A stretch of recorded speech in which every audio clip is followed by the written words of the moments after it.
Hi. Hi, great to see everyone and welcome to your webinar today hosted by Reuters Events, The Future of Insurance, the Underwriting Talent Crunch.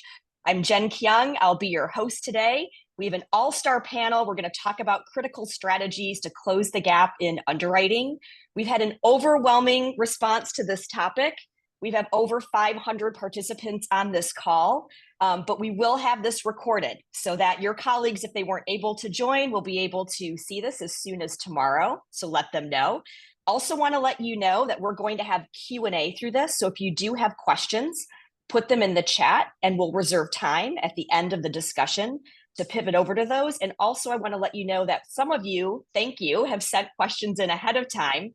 And we've been able to weave those into some of our themes to make sure that we're able to address those as well. Okay, so with that, let's jump in. I'm going to start with introductions with myself, and then for our panelists, I'm Jen Kyung. I'm the CEO and founder of Next Gen Underwriting and our moderator for today's call. I've been fortunate to have a career in underwriting for over 30 years in the commercial and personal line space, in underwriting leadership roles at USAA, Zurich North America, as well as the underwriting consulting practices at EY and Accenture. But overall, throughout my career, I've been focused on the future of underwriting. So this topic is near and dear to my heart and very excited to kick off here today. With that, I'm going to turn it over to Anthony to start the introductions. Sure. Good morning, everybody. Good afternoon. Anthony Chapella. I'm the Deputy Chief Underwriting Officer at SiriusPoint. A little information about SiriusPoint. We're a Bermuda-based insurance and reinsurance company, $3 billion of premium, writing all classes, property, specialty, casualty, and A&H. I joined the company about a year ago from AIG, where I spent 11 years in various roles, and before that was at Willis Towers Watson. This is a topic I'm very excited and passionate about. I think talent development and recruitment and retention is probably the number one issue for the industry. So I'm really excited to talk about it today. Right. Thanks, Anthony. Welcome. Jessica, over to you. Hi, good morning, good afternoon. It's my sincere pleasure to be here.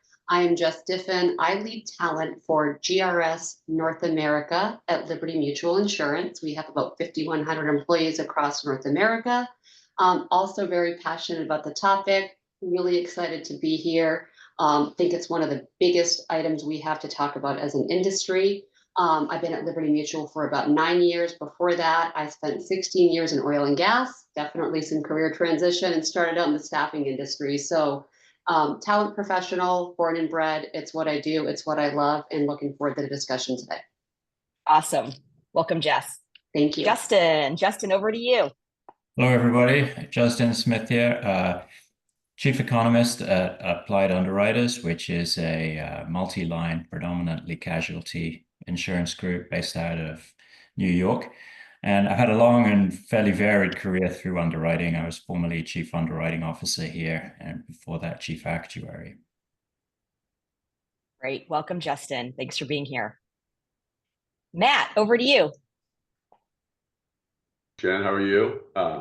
So I'm Matt Waters. I've been in underwriting for 27 years now. I started my career as an underwriting trainee at Liberty Mutual. I was there for 25 years.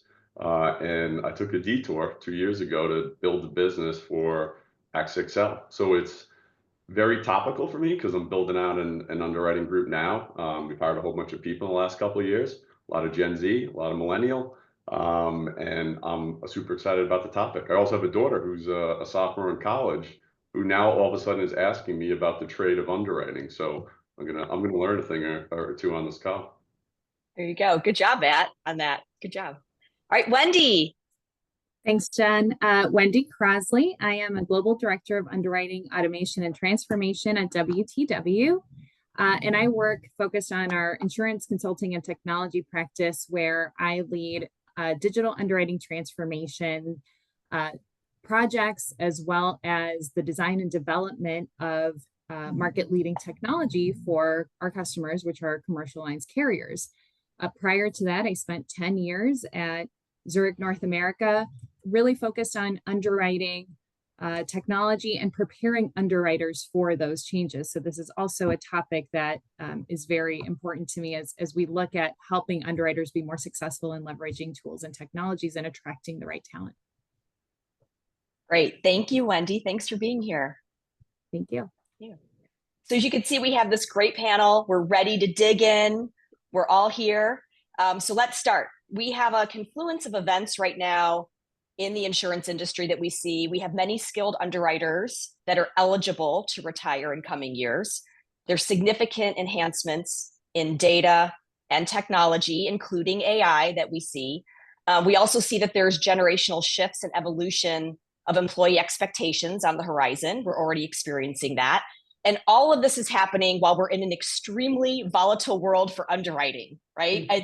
Things are like they never have been in underwriting, with the expectations from the marketplace and from consumers, but also the volatility in general of our business. So with that, there's a lot going on, but I thought what we would do is let's start with laying the groundwork for a fact base about what we're seeing in reality. Jessica, I want to start with you, given your background in talent, and you've seen this firsthand.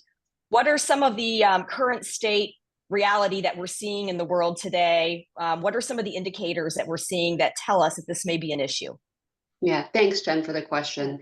So first, I think there are a lot of obvious indicators, and I also think we have to acknowledge the historical challenges that really have exacerbated the issue that we'll need to acknowledge and rectify as part of any forward-looking talent strategy if we want to close this gap.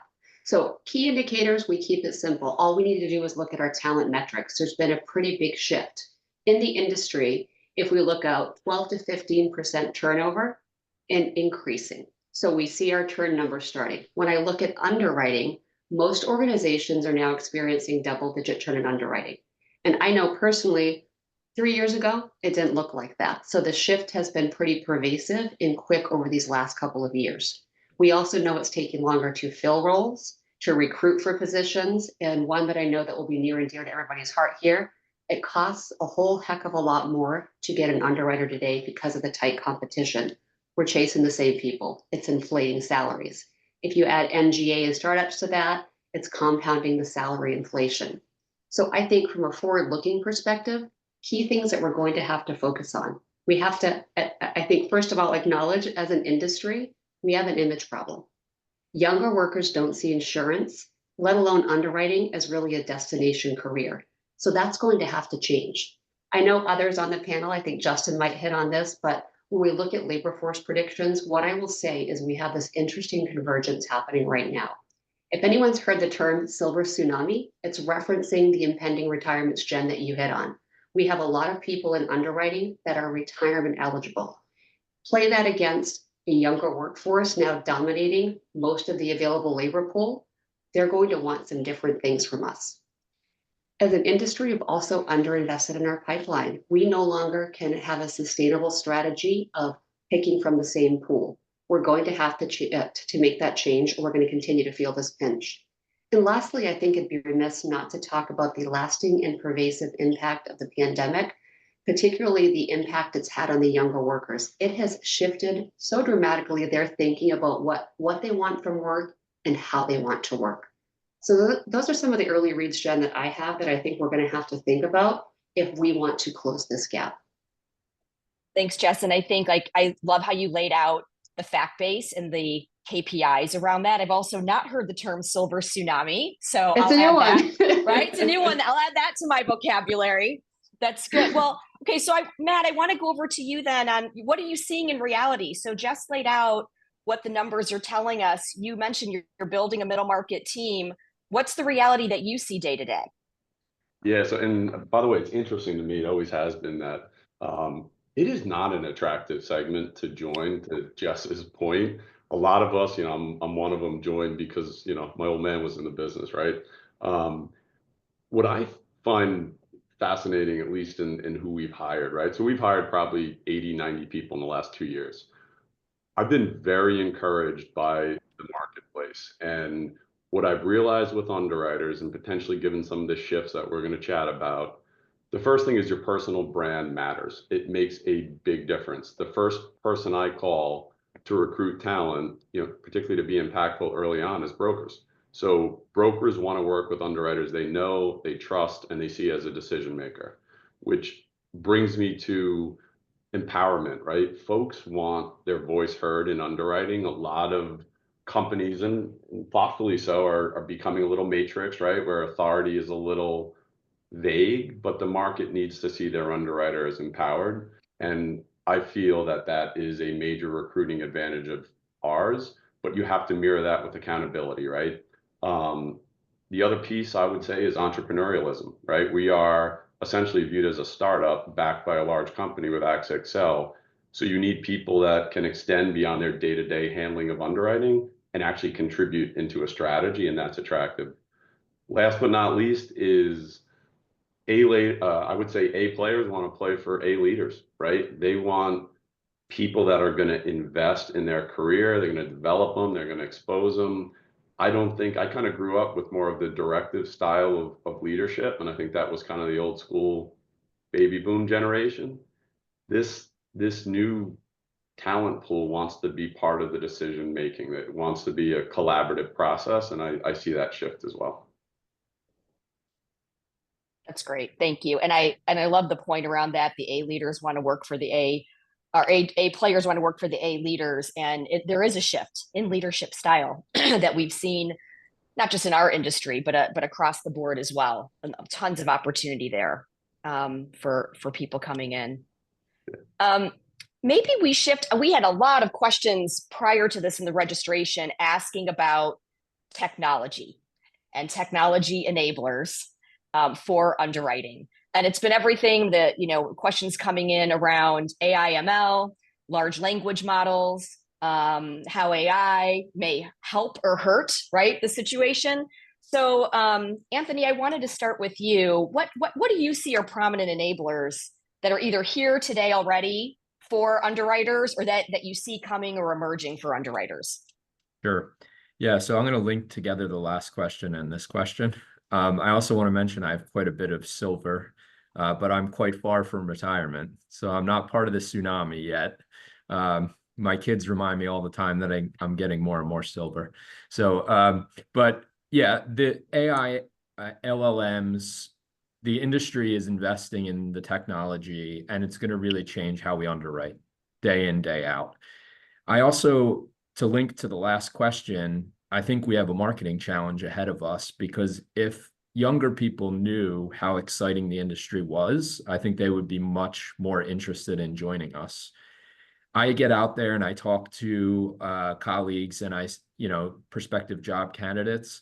And if you explain what the insurance industry is, they start to get really excited, right? No matter what's going on in the world, if there's a major event, it could be a plane crash or emerging technology with autonomous vehicles. It could be marine accidents, like all these things that we're reading about each and every day flow through the insurance industry, and we're helping clients solve problems about how to manage risk. And when you talk about it in those terms, I think it's really exciting.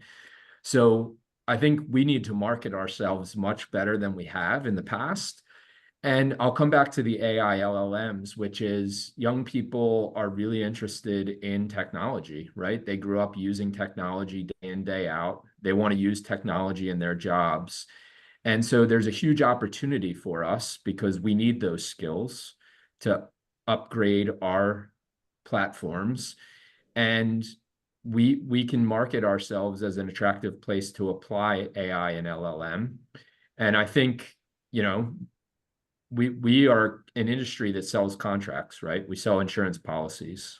That's a lot of text-based data. So when you think about use cases for LLMs, the insurance industry is a great place to apply the technology because there's a lot of text-based analytics that go through underwriting in terms of structuring policy terms and conditions, determining whether reinsurance contracts are back-to-back with insurance contracts. So the technology can be applied very productively here, and it can really up our game.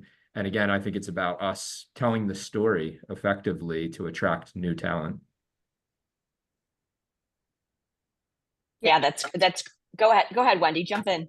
Yeah, I just wanted to add to that, so Reuters actually did a report last year on the future of AI in the insurance industry. And I thought it was really interesting that, when they asked insurance professionals specifically, where do you expect investments to increase, or where do you see AI, in terms of over the next 3 years, 80% of those surveyed said that they expect their organization to either continue to use or plan to use AI in the next 12 months. That's a significant, 80%, like it's hard to find insurance leaders to agree that much on any one topic, but 80% tells you, that's a huge amount of interest and investment. And in terms of underwriting, where that is being applied is to those digital portals and analytics, right? We see a lot of analytics. Now, I'll say the typical use cases tend to be first around automation and operational improvement. So where can we leverage AI to take those menial tasks, those tasks that don't require a significant amount of analysis and are repeatable, and turn those into those automated tasks to free up the underwriter's time. At the same time, we also know that loss ratio volatility is so important. When you look at the top 25 insurance carriers, the delta between loss ratios is about 45 percentage points. So that's where there's a huge opportunity to be able to leverage, not just large language models, but predictive analytics, to be able to point underwriters in the right direction, give them insights, and take all of that great data that carriers have and be able to turn that into something that points the underwriter in the right direction. That's hugely impactful. There's this idea of being able to trust the AI, and we'll get into that a little bit more, I'm sure, but that really helps underwriters make better, more informed decisions. Yeah, that's great. And staying on that, because Anthony and Wendy, you both made points around different use cases, right? On how AI, ML, LLMs, how they can be used in underwriting, everything from the text-based, the contracts, to the loss ratio analysis, right? And working through that. I'm curious then, and Wendy, let's start with you on then what skills do you think our underwriters need to develop? So if these are going to be integrated into the underwriting workflow, more so as we go forward, what does that skill set for an underwriter look like who's leveraging these models, the data, the technology?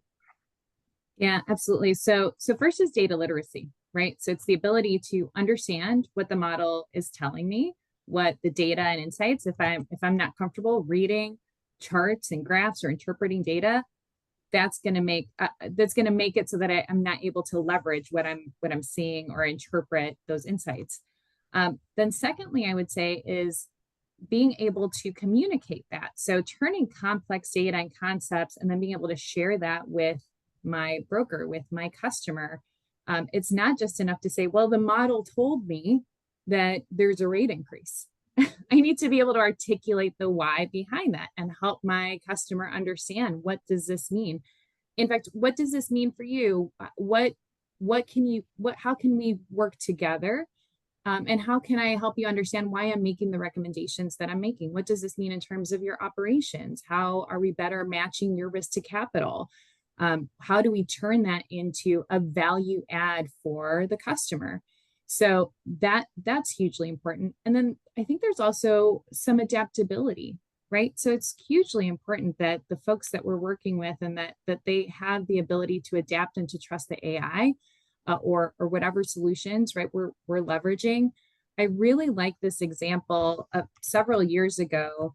There was a chess competition called Freestyle Chess, where they took experienced chess players who were grandmasters, and then they took these augmented players who were not nearly as experienced, but collaborated with the chess engines. And ones that leveraged AI and trusted the AI, the augmented AI, were unbeatable. They beat the grandmasters every single time. The ones that didn't trust the AI, and maybe they certainly were not as skilled as the grandmasters, did not have the better results. So when we hear a lot about this like augmented underwriter or this machine human partnership, it truly is a partnership, right? And so that adaptability, understanding how the technology works, and then being able to know when it's appropriate to apply it and how to take those results and then take it a step further is hugely important. If I could just jump in there for a moment, I think Wendy's just given us what strikes me in my mind as a more respectable analogy for the plot of the movie RoboCop.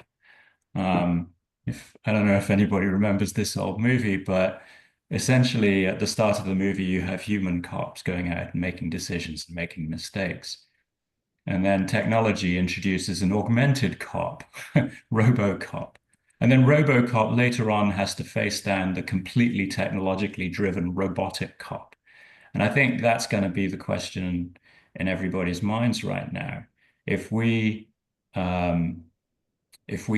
give ourselves over to augmented technology now and let this technology help us in our jobs today, what role is there going to be for us tomorrow if the technology continues to improve? To me, by the way, this is not really a problem. I think the right people will stay on side, but there are case studies in how this has gone wrong. I think if you substitute, if you interpret AI as actuarial intelligence, then we could have this conversation 25 years ago. And in the sphere of personal lines, it would make perfect sense. Underwriters back then were sitting there thinking, what's my role, given that the actuaries are basically telling me what to do with models? And I don't think underwriters in personal lines at that time adapted terribly well. I think they're actually doing a much better job today in personal lines. But anyway, just a thought on that. Yeah, that's great, Justin. I haven't heard the term RoboCop in a very long time, but I do remember RoboCop. Yeah, Jen, I think that's a silver tsunami. I think it is too. But I like it. I know. The silver tsunami remembers RoboCop. I think everyone else will have to go Google it after this. I don't know. I know. Anthony, what do you think? I mean, like, we were chatting before this around kind of in the real world. Then we have more experienced underwriters who have that deep knowledge and experience in underwriting many of these different, so like they might have one view of models, right? And they'll have their own. And then we have newer underwriters coming in. And to Wendy's point, like, do we need to, like, having them trust the model, and they're new and they don't have that depth of experience? And Wendy, I love that you mentioned the quote, the model told me, because none of us have ever heard that from an underwriter, right? Ha ha ha. Like, the model told me, and then here's the answer. Like, no broker wants to hear that. So Anthony, maybe tell me from your experience how you see that and what you see in real life. Sure. Yeah, so I think one of the biggest skills we have to cultivate is having people be informed consumers of model output. And that urgency to do that existed before AI and LLMs, because we've used CAT models for many, many years. And we know that CAT models are not always accurate. And in some regions, they don't model risk well at all. And so it's essential that we train our underwriters to make sure that when a model output is derived, they understand how it was derived, how to use it, what the shortcomings are, the pitfalls, and they're able to sniff out the things that don't make sense. So as we integrate these into underwriting workflows, I think it's really important that we have really attuned staff that can determine what's real and what's not. And for those that have started testing this, we've been doing a ton of testing. We've been through multiple rounds of GPT. You know that sometimes it presents nonsensical results, and it often is depending on how you ask the question. So prompt engineering, and for those that have played with the tools, you may ask a question one way and get a really bad answer, and then you may slightly tweak that question, a few words, and then all of a sudden you get an answer that's pretty darn good. And so I think there are these new skills that are required that weren't in the past that would allow us to deploy the technology successfully. Things like, how do you ask the question and get back the result you want? How do you identify the data that needs to be used to train the model? How do you interpret the output and identify where things make sense and where they don't? And one thing I've been reflecting on is when you've been in the industry for many years and you see a model output that makes no sense, pretty quickly, right? It doesn't pass the sniff test. But I think one of the things we're facing is junior employees that maybe haven't been in the industry for a long time. They may not have that same nose to be able to do the sniff test. And we may run into the issue where people are blindly using model output. So I think that's something that we need to be aware of and make sure that we're doing a good job training and transferring knowledge from the more senior to the middle to the junior levels of the organization. Jen, I think to kind of piggyback on that as well, because I know we're really obviously focused on the kind of underwriting role, but I think it's also important that we think about the leadership accountability in terms of identifying what are the right solutions. So a lot of times we think about, well, I've got IT folks that, you know, they understand the technology, but it's not just up to IT to figure out where automation and AI and these disruptive technologies can be applied. It's really business leaders have a responsibility to have a deeper understanding about technology and then how it can transform their business. And that means, you know, going beyond some of the surface level knowledge to understand where there's strategic opportunities for automation or where you can better align technology with business goals. Because then that really helps technology at scale and integrate effectively into that broader strategy and that business ownership. Really having fluency across technology helps you unlock that potential. And then ultimately helps inform, like, where do I need to make sure that my underwriters understand where's that line? How does this help us get better? So I think that's an important kind of thing to keep in the back of our mind, right? That there's a business leaders have some accountability here as well in terms of determining what solutions are going to make sense. Yeah. I love that, because what you're both hitting on is the importance of understanding what sits behind the models, the why behind it, the rationale behind it from a business perspective, and then also clarity on then how that automation helps the underwriting process from a business perspective. So the business leaders and individuals have an accountability to do that, right? And we have to help our underwriters do that. So I think that's great. Well, okay, so we're going to have this technology. We're going to be data literate. We're going to know what's behind the models, right? And then if it is freeing up our underwriters to be able to focus on higher valued activities and other skills, Matt, like, thinking about that, what are some of those soft skills, professional skills? Like, what would you recommend? Like, where would underwriters then need to enhance going forward? Where should they focus their development? Yeah, and just to walk back on some of those comments, because they make a ton of sense to me. But so when I started, you know, it was the actuaries that built the models, right? And you use your past to predict the future, right? So when I was in the energy group, all of a sudden they figured out how to turn that drill bit 10,000 feet below ground, right? And your future became more fracking and less more of that conventional frac job, right? Cyber is a growing, evolving market.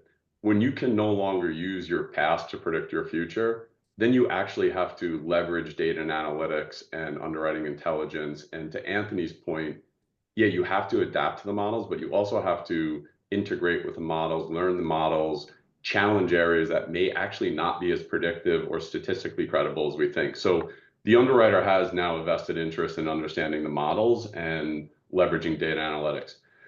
I do think the way we're headed, and some folks are ahead of others, I do think data has a leveling effect. Ultimately, we're all going to end up chasing similar industries. We're seeing that now. Just look at any carrier in middle market. They want to write FI, tech, and life sciences, right? It makes money. But if you want to actually win that business, you have to have relationships in market, and you have to have some of the basic kind of blocking and tackling. You're responsive. You have a strong work ethic. Brokers trust you, right? Those soft skills matter, and they matter internally, right? You have to learn how to influence others. You have to read a room. You have to have the ability to partner with your claims group or what have you. But I think that's kind of the shift that we're seeing, the whole art and science debate. If you prove the science, then it shifts a little more onus on the EQ on the art side of the business, and that is how you negotiate, how you work with others, how you interpret data and analytics, and not just how you sell in market. We've seen some underwriters get very salesy over time. It's also how you negotiate, right? And how you walk away when the account's a bad deal, right? So I do think all of the above on the soft skills, but the tech is probably going to push more and more on the art side of the house. Yeah, that's great. Lots of opportunity. I mean, those are evergreen skills, right? And like we don't want to lose that art part for underwriting. And there certainly is the technical side, but the EQ is extremely important. And it's a great reminder that that is still very, very important, even as we hear a lot about AI. And Justin, I wanted to ask you as well, because I know that you had given your role as a prior chief actuary and chief underwriter. What's your perspective on that, on the differentiation of the roles going forward, and perhaps where underwriters need to focus? Well, in a sense, I think actuaries actually have their toes closer to the impending flood than underwriters do. I mean, if we can divide what actuaries and underwriters do, they're both attempting to assess risk. But actuaries tend to do so in situations where they can find a lot of fairly homogeneous data, and they can build classical models, and they can present those results. Those results are usually quite inarguable, which is why underwriters have had to learn to kind of accept them and work around them. LLMs and so forth are going to be doing much the same thing, except that what counts as an appreciable pool of data for an LLM is much smaller than what an actuary would consider a credible data set. So it allows LLMs to reach into smaller, more niche questions than actuaries have done so in the past. But the ways in which underwriters have adopted and adapted to actuarial methods are fundamentally similar to how they're going to have to go with AI. For the actuaries, it's a little tougher, because an awful lot of what the actuaries do, the AI can do too. So I think, underwriters should be looking over their shoulders at the wave of actuaries coming in to try and take over underwriting. Interesting. Oh, but then hang on, Perspective. Justin, you're going to have to develop all those soft skills on the actuarial side. And that is the big thing in favor of the underwriters right now. We all know, the actuarial mindset. If you gain those, I lose all my edge. I mean, there are some actuaries, to be fair, who do look at other people's shoes. But I think there's a lot of what you mentioned. I mean, I agree with everything you said, but an awful lot of what you say revolves around treating some soft skills as fundamentally different from technical skills. And I think that might be a little bit of a mistake. The soft skills you mentioned, like negotiation, the business of bargaining, insurance very often functions kind of like an auction environment in which, the appropriate strategy is actually highly technical. These are skills which AI is not going to evolve anytime soon, because you're playing against a fundamentally human opponent. And one thing AI struggles to do is think reflexively about that. But it's something which I think underwriters are going to have to also become more technical about. Otherwise, the actuaries will come in and other folk and adopt those methods better. Yeah, no, that's great, Justin. I mean, you're right. The convergence that we're seeing between those will definitely continue. This is great. And so I want to pivot a bit to, we've had a lot of, again, pre-questions come in around the war for talent. And so we talked a lot about here today around what skills our current underwriters need, how we develop them, how we continue to mold and evolve our current underwriters. I want to move a bit to then, where do we source new underwriters from? We talked about the need to replenish our pipeline. And where are we going to get those underwriters? I mean, are we going to be, and I saw some questions come in the chat too that we'll jump into, but how do we go out and build our pipeline of talent? How do we compete for the millennials, the Gen Z? Jessica, what does that look like? Like, what is the value proposition that we're going to need? How are we going to build this pipeline? Yeah, it's a tough question. I know a lot of folks are thinking about right now. So for me, I think we no longer have the luxury of saying we want to attract younger workers. We have to shift to we must attract and retain the younger workers. And so when we think about this workforce, talent strategies are going to have to reflect an understanding of who they are and what they want from work. I think that's going to be an unlock as you think about your pipeline. So what I mean by that, we have three generations in the workforce now. Millennials make up 35% of the workforce, and that number is growing. So think about that for a second. That is a significant shift when we've experienced a workforce that had been heavily dominated by the baby boomer generation or the silver tsunami. So when you think about millennials, you have to understand what they've been through and what has shaped their view. So some of the things they've lived through 9/11. Many of them had, their parents or loved ones. They saw them, work through the 17 economic crisis. The pandemic has had a significant impact. The current environment and in terms of the economy has been challenging for them. And as we talked about, they are a technology-enabled generation, and that has changed the way they think. So when we're looking at this and we think about pipeline or engagement, we really have to start with what is the value proposition? I believe that value proposition will be a key for any employer who wants to not only attract, retain, or build a pipeline. So if you think about value proposition for millennials, some of the things that we're seeing that jump out and can grab attention and be a differentiator, company purpose matters. They want to know who you are, what you're about, and how they fit. They want to hear about things like social justice and climate change. They want workplace flexibility, and I know that's a painful topic for many right now. It matters to them. Benefits, and these are not old table stake benefits that some of us may have grown up with back in earlier days. They want varied benefits. They want differentiated benefits, mental health support. They want expanded leaves, varied types of parental leaves. Technology and tools have to exist. It's not optional anymore. And what they really want are personalized career experiences. Mobility is super important to these folks. When I think about some of the things we're learning, this is a generation that says, I'm going to have 7, 8, 9 jobs, and there's no longer a stigma associated with job movement. They will go where they get mobility. The average tenure, and it's pretty scary, it's about 2.5 years if you're lucky. So, of course, money's always going to matter. But when you think about this, and if you think about the right value proposition, you have a chance to attract and retain them, hopefully longer than the 2.5 years that we're seeing. I think you're going to have to focus on things like skills-based learning, development programs. And the big one that jumps out that's super fascinating, this is a feedback generation. You might be able to link that to some of the technology, access to information is everything, but they want multi-directional feedback. They want peer-to-peer feedback. They want their manager or leader constantly giving them feedback. And they will demand clear career paths. Mobility matters.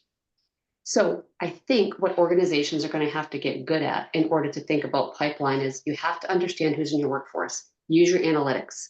Do you know what your split is of generations in your workforce? Do you know what they need? We're really going to have to think about value propositions. I think that's going to be a differentiator. Do you have to adjust? Do you have to implement new? What can you leverage that you might have that you don't even realize you should be leveraging, or what might you need to bolster? And then if I think about the pipeline, Jen, we do have to build. My position is you can buy, build, or borrow. We're in a position where buying is no longer an option, given that our available labor force is shrinking with the experienced workers. So think about your college hire programs, rotational programs. When we talked about AI, I think a lot about shifting capabilities. Does that open up a new pipeline if we think about transferable skills for people in other careers? We might need to be more creative about where and how we source that talent. So I would be open to cross-pollination. And finally, I think a big thing that we can offer the younger workers, and we've talked a bit about it here, are experienced workers, the silver tsunamis. How do you leverage them to bring these new folks in a very purposeful and intentional way to do the knowledge transfer that we're talking about? Because I believe with the technology discussion around AI and experience, for me, it's a both and. We're going to have to meet in the middle somewhere. And so those are some of the thoughts that I have on how we can better build a pipeline, but it's bigger than just going out and saying we're going to put a college development program in place. Yeah, thanks, Jess. And I think I love this point around knowledge transfer and pairing up of our new folks coming in. I mean, Wendy, you had some thoughts on that too. Do you want to share some of your thoughts on that? Yeah. Thanks. And Jess, I feel like I'm a prime example of what you described. Really? Yeah. Yeah, in terms of looking for, something that was meaningful. So I joined the insurance industry after having worked in operations for many years. And when I was looking for a new role, I looked for organizations whose values matched my values. I knew that I wanted to work in an industry that I felt like, there was the cross section between profits and doing good. And insurance was one of the few sectors where I thought, okay, this is something that I can actually earn a decent living. And, insurance is there on the worst day of someone's life, right? The day that they lose their business, the insurance company is there to help them rebuild. And so that was very appealing to me. And when I joined, the organization that I started at, there were days that were expected in my goals. I had community service was one of my goals. So that was really, really appealing to me. So I think, I'm a perfect example of that. That's why I chose, and I've stayed. And since then, I love insurance. I'm very passionate about what I do. But also, Jen, I'd mentioned this to you as I was having dinner with a former colleague a few weeks ago, and his partner recently became an underwriter in an E&S team. She moved from claims, and she was very excited to become an underwriter, but just, several weeks into the role, a month into the role, she was like really questioning her decision. She was on a team with a lot of seasoned underwriters, and she didn't feel like she was getting the support that she needed. She thought, I'm the new kid on the block. There's this expectation of, why don't you know this? There wasn't this culture of that pairing up together of folks to say, oh, let me help you along, right? You're new in this role. Let me help guide you. Here are some things you might not be obvious to you that for me as an underwriter for 10, 20, 30 years are super obvious. And she really thought about leaving. She thought about quitting. So that retention matters, right? And I think that's very important. We talk about the leadership strategy, but the experience happens at the team level. And it happens, those decisions are made, whether I stay in a role or not, happens because my team members make a huge difference in my experience. My direct manager, my line manager makes a huge difference in my experience. And that culture, it does certainly start at the top, but it's executed at the front line. And so that's something that every person on this call today can go back to their teams, and you can start making those things happen right now. You don't have to wait for your leadership team to determine that you're going to do something different. You can start having those expectations amongst your teams today. I think that's super important. The other thing, there's some kind of, when we talk about attracting talent, there's certainly, when you think about what you post, I think maybe all of us or many of us have heard about, how women apply for jobs. So women generally feel that they need to meet 100% of the criteria, when men usually apply after meeting only 60% of the criteria. Now, when they've actually gone back and asked women, like, why didn't you apply? Was it because you felt like you couldn't do the job? The answer is actually no. I felt like they wouldn't even talk to me. Why would I waste my time applying for something? I felt like I could do the job. It didn't meet 100% of the criteria, but I wasn't going to apply because it's a waste of time if I don't meet it. And then, they're not going to call me back. So think about what you're posting, what those requirements look like. And remember that, we need to attract as many people as possible, diverse workforce. We want to attract more women. That's one thing to consider. The other one is pay transparency. Again, might be a little bit of a touchy subject, but Gen Z, 85% will not apply if the posting does not include pay transparency. So that's a big deal, right? And women kind of do the same thing. So I think that's becoming much more of a standard. I know there's laws in specific states that require pay transparency. But I think that's also really important to consider, right? If you're not putting that pay transparency on your postings, it could be limiting the amount of applicants that you get.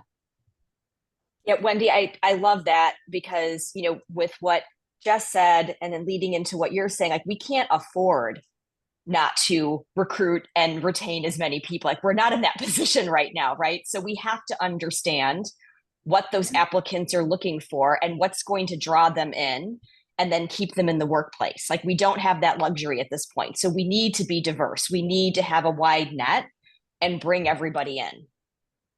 And with that, I'm going to pivot over to our Q&A because we have a few questions that have come in that build on what we're talking about here. And one theme that's come in from Bill and Dave, so thank you, Bill and Dave, for your questions, is around how do we attract folks in university to get interested in insurance. So Matt, you mentioned it, right? You're working on that. I've got a son who is a junior in college, and he's majoring in risk management and actuarial science. So I'm working on it for my end. And one of the questions came in around things like gamma, iota, sigma, risk management. So how do we make it more attractive for our kids to, like, number one, just find out about insurance in college and then see that as a potential opportunity? I mean, again, from personal experience, my son did join Gamma Iota Sigma, which is a risk management and actuarial business fraternity, which is a great way to meet other people that are interested in a similar field, gain access to job postings, internships, study partners, et cetera. So I do think there's a lot out there. And from what I'm hearing, it's actually fairly competitive, and there's more folks interested than I was anticipating in hearing through his experience. But I'm going to toss it out to the panel. What do we do? Like, how do we, other than us being parents of kids that are like and encouraging them, what can we do to get folks in college interested in a career? I actually, can I just offer a counterpoint here? I think it's really dangerous to imagine that we can come up with like a design of what the ideal college education for a future insurance professional is. And, I really hope your son does well with his actuarial science degree, but to be honest, I hate those things. Because it's one thing to become an actuary when you're 22. To know that you want to become an actuary at 18 is, shall we say, rare. And if the profession limits itself to people who decided at a very young age that they were interested in this, that's going to be very damaging. It's always been quite damaging. And I think it's why you see, the population of actuaries in this country come from rather particular and, backgrounds. But it's going to be even more damaging in future, where we really don't know where the profession is going. We have to be more flexible than that. I would offer, so I think that's an interesting point, Justin. It's a good challenge to how we think about sourcing talent. I think there's space for both. There are kids who go to college and maybe some of them set out on a path, they could change it. We know there's variation there.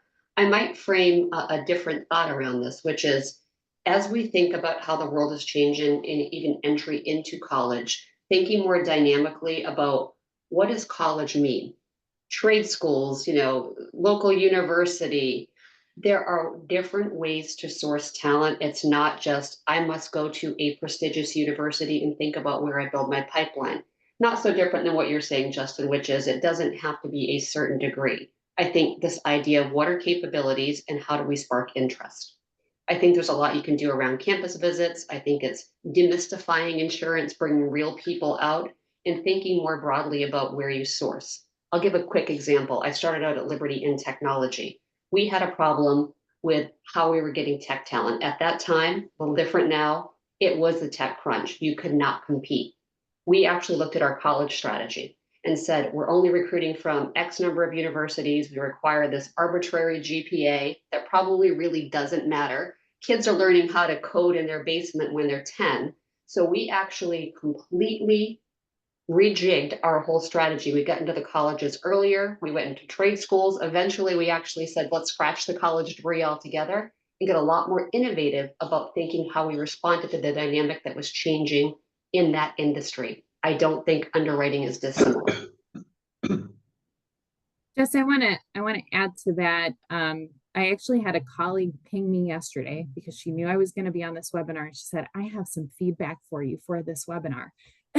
And she said, she's like, my son is not a recent grad. He's graduated college and was looking to become an underwriter. He had been working for maybe a year or two doing, product development and was looking for a role. And she said what he noticed was that most underwriting training programs were really focused on recent grads, had to have graduated within the last 6 months. And he really struggled. He eventually did find a role as an underwriter. She said, but it seems like, I hear about this talent crunch. I hear about, not having enough talent, and here my son, excellent student, really did well in his role, wants to pivot into insurance, but found it really hard to find an underwriting training program that would accept him. And so I thought, wow, that's really interesting. So I think it kind of goes to Justin's point, Jessica, to yours as well. And then lastly, I would say I've got a high school student. She's starting to think about college. And one of the things I said is, I don't want you to buy a degree. What is it that you want your life to look like? I know it's hard to think about that right now, but when you think about what you want to be doing, do you like working in a team, or do you like working by yourself? Are you willing to be a starving artist if you like to, you really like art, but are you sure you want the artist's salary, right? Like, what are the things that matter to you most? What is your life? What do you want your life to look at? And then let's look at potential careers that match that. And so even coming into high school students and having conversations about, what does this mean for your life? What does a lifestyle mean in terms of an insurance career? I think kids they're savvy enough to want to say, hey, I want work-life balance. I want a career and I want family. I want the ability to travel. I want mobility, right? Those are things that matter. So I would say, even before, just understanding what's available, I think, can be super helpful.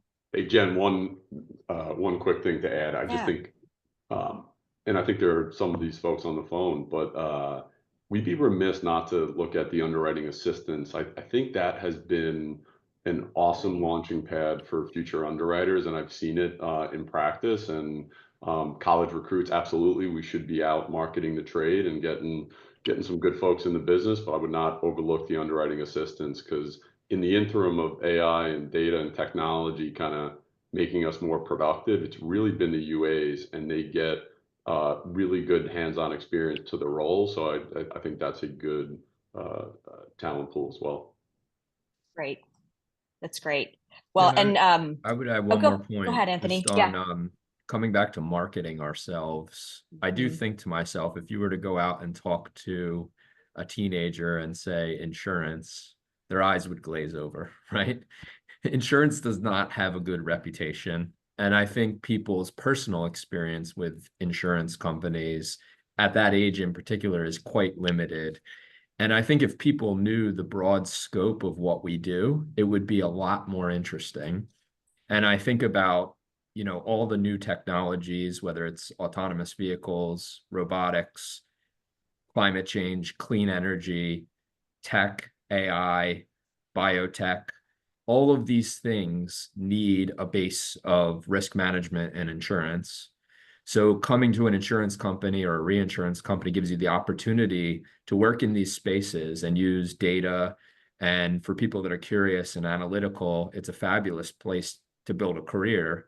And at some companies, you could work on all of these things. Like if you're a GL underwriter, you need to know what's happening with autonomous vehicles, robots, with climate change, with tech.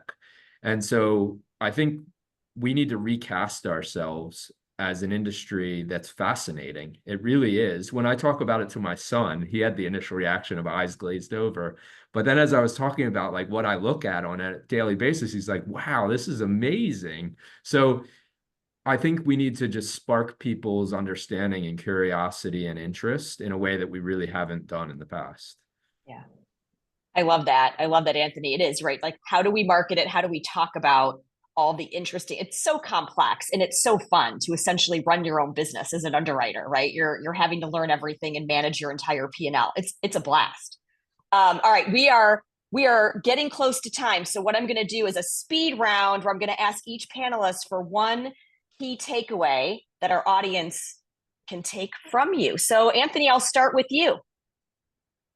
Yeah, I'll end with the point that I just made, that I think it's up to us to build the value proposition, as Jessica said. How are we going to market ourselves? And I really think that that's going to determine how successful we are at attracting, retaining, and recruiting talent. Great. Jessica. Put away the peanut butter. You can't peanut butter spread attracting, retaining, or engaging talent. That won't work today. So put away the peanut butter and think about the individual and the uniqueness of what they're going to need from you and from the organization. Love it. Justin. I would say be flexible. Just, don't think about the problems you've thought about every day. Think about the problems behind those problems. Why are those problems in the first place? What other problems look like those problems that you might go and study in the future? Great. Thank you. Matt. Yeah, I would just say as a guy that was in the same job for 27 years in the same office, I'm like the anti-millennial Jess from those stats you gave earlier. But embrace change. Like it's benefited me a lot, right? And it took me a while to do it. So like uncertainty, vulnerability, take it on, and you learn a lot about yourself in the process. Great. Wendy. Mine is really, it's about the retention, right? You mentioned we can't afford losing folks at this time. So for every single one of us, it boils down to, are you creating an environment for your teams to thrive, right? Creating that. Sometimes culture feels a little squishy. It's so much easier to talk about technical skills and I'm going to go recruit here and I'm going to do these things. But the reality is the behaviors on the ground, the way that your team interacts with each other, the way they help others feel welcome, that they're part of a team, that they have a shared purpose, that really boils down to each individual leader, each individual team member to contribute and to create a culture where people want to stay and work and thrive. Great. Thank you. Thank you all. Thank you to the panelists. Thank you to all of our participants today. And again, please feel free to share this link with your colleagues so that they can listen into the webinar and hear the recording. They can do that via the posting on LinkedIn. And more questions than we can possibly answer. So I'll ask our Reuters friends to pull all those together so that we can get some answers out into future LinkedIn posts and sessions. And then look forward to the Future of Insurance hosted by Reuters in Chicago this June. Have a great day. Thank you. Thank you.